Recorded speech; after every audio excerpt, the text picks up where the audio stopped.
That gentleman is Kenny Burgos, and he's with me now. You are an advocate for landlords. Seems to me being a landlord is not a good business to be in New York City right now, is it? No, it's not, and it hasn't been for quite some time. And our organization advocates for our property owners, but overall just better housing policy, which part of that equation is the tenants as well, of course. Sure. What's the way round this rent freeze? How about like 6-month leases, for example? Well, I don't believe that's allowed under the current regulation. But what is needed to go around this rent freeze is actually work on the supply challenge. The law that passed in 2019 that has led up to this crisis that has been layered on with this rent freeze has been disastrous. It's the 2019 rent laws that has caused 60,000 empty apartments across the city of New York in the midst of a housing crisis. Is that because landlords cannot recoup the cost of maintenance and other rising costs? Basically what it is. We're the only rent control system in the country that has even dared to implement a law like this, and it's been disastrous. And this is why this rent freeze and a 2-year rent freeze compounds on top of this problem, on top of the financial distress. So this will eradicate many buildings. This is sending buildings into bankruptcy and foreclosure. But wait a second, that's the plan, isn't it?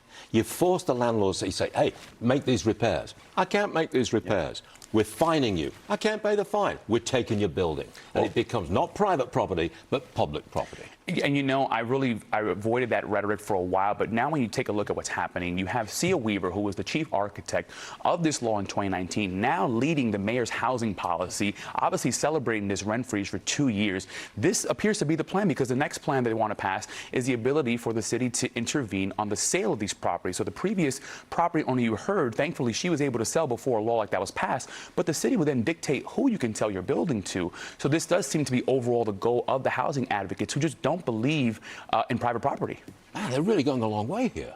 That's extraordinary. Well, what then do you think of the socialists who won 3 elections in New York City? You approve or not? I don't think you can. Well, clearly the socialists do not agree with most of the housing policy we try to push that would actually be helpful to so many tenants in New York City, including tenants in rent-stabilized housing. But I don't believe that the socialists' win on Tuesday is indicative of this socialist takeover in New York. And the reason being is because you had a sub 10% turnout for these elections, and this is what's happening. It's the socialists are incredibly organized. They have an incredible machine when it comes to politics, and they just out-campaign the old Democratic establishment. I mean, I'm a former elected myself, and I can tell you it's been a bit of a sleepy operation for a number of years now, ripe for this kind of action. And so hopefully this is a wake-up call to Democrats that are not socialists, that you need to decide if you're going to continue to commingle with socialists who will play nice with you during session, but when it comes to election time, the DSA only elects and only nominates and supports socialists. It doesn't matter if you're 95% progressive. If you are not 100% socialist, you will not be supported.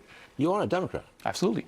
And you used to sit next to the mayor when he was in the State House, right? We were both state assemblymen elected at the same time in 2020. I resigned. Where did he go so wrong and you went so right?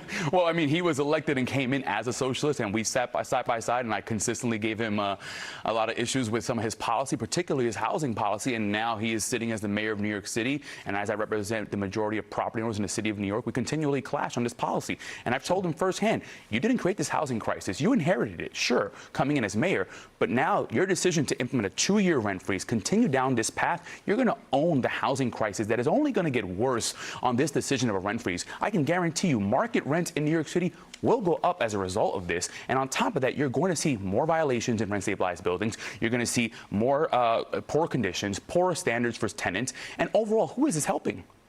Kenny Burgos, anytime you want to come back on this program, you can do that, because I like your opinions. Thank you so much. Thank you, sir. I appreciate it. Appreciate it.